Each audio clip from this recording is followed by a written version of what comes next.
Welkom in het Colosseum, de werelds meest bloederige arena. Het is het rum van gladiators, leonbergen en hyenas. Waar het bloed vergoten wordt, een moordend ritueel, dat is die Rome. We geven junder brood en junder spelen. Gladiators ondergaan jarenlange trainingssessies. Een investering zonder verliezen is het de kwestie.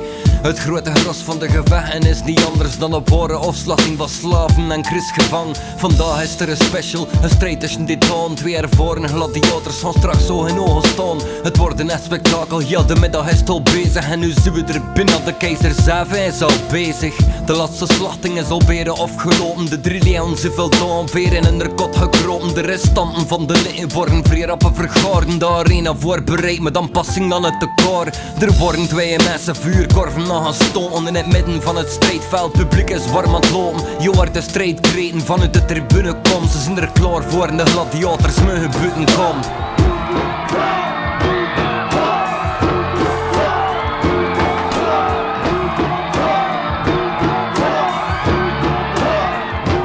Daar is krieger Suma, de barbaar, de ziener uit het oosten. In de woestijn tussen de leeuwen getraind voor te vermoorden. 1,87 meter, vesten slepen zwaard in een traditionele vechtershelm. Suma is klaar, de krieger aan de overkant is Brutus de bezetene. Al jaren ongeslagen kampioen en overlevende. 2,20 meter groot, 140 kilo spieren. Een verzameling al eens die aan zijn lichaam sieren.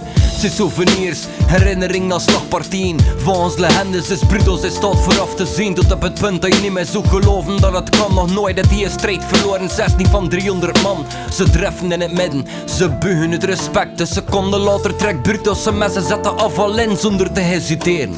Suma is verrast en krijgt in de eerste 5 seconden direct een eerste kleine kras. Publiek wordt wild, maar Suma heeft geen kitten. Checkt de sneeuw op zijn arm en smiet Brutus een kille blik. Het zwaard komt uit de schede.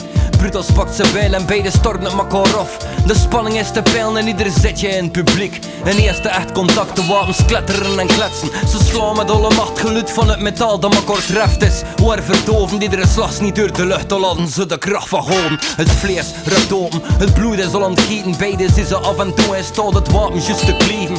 Brutus ontploft, riep Suma in zijn middel, ramt hem vlak tegen de grond. Nu wordt het ingewikkeld, slaat het zwaard van het zijn aan.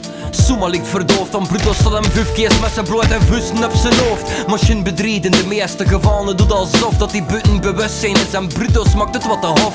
Een stap van zijn tegenstander weg en de macht gerucht. Smit zijn bijl weg in de verte, smit zijn arms in de lucht. Maar dat is ook het moment waarbij dat alles wordt gewijzigd. Want de keizer en nog een verrassing wacht voor de kriegers. Ze worden voor de leeuwen gesmeen.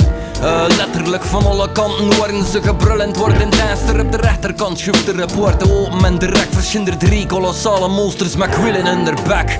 Suma springt recht, kijkt rondom en beseft dat Brutus niet meer aanwezig is in de arena, hij is weg. De 3 chimeras lopen op hem af, maar zijn pech. Want iedere leeuw verliest onmiddellijk zijn kop in het proces. En daar is Brutus weer uit de poorten, komt hij op een paardenstal gereden. Maar voor Suma is genoeg geweest, de druppel is geland. Hij kijkt rond hem en pakt Brutus zijn eigen bijl in zijn hand. Die komt vanuit de verte op hem af op vuile toeren. Suma concentreert en tracht hem niet meer te verroeren. En hij smit de bijl of dat hij zo licht is, like een veer. Een seconde later wordt Brutus zijn arm geamputeerd. Publiek ontploft, de keizer explodeert. Brutus valt van zijn strijdwagen en kan niet meer bougeren. Zo was het niet gepland, zo had niemand het gepeest. Grote staatslieden worden voor het gevecht van ver gereisd. De rotste gladiator dat de wereld heeft gezien ligt nu met die arme heren op zijn knieën. Een snikt de vraag vergiffenis, een smeekt achter zijn leven. Maar Suma is beslist, er mag maar 1-2 overleven. Een zet een stap vooruit en wederom trekt hij zijn zwaard. Te vecht te lang geduurd, maar nu is het klaar. Nog een kleine stap vooruit en 1 zwaai zorgt voor bloed op het decor. Vanaf nu kent iedereen de naam Suma de barbaar.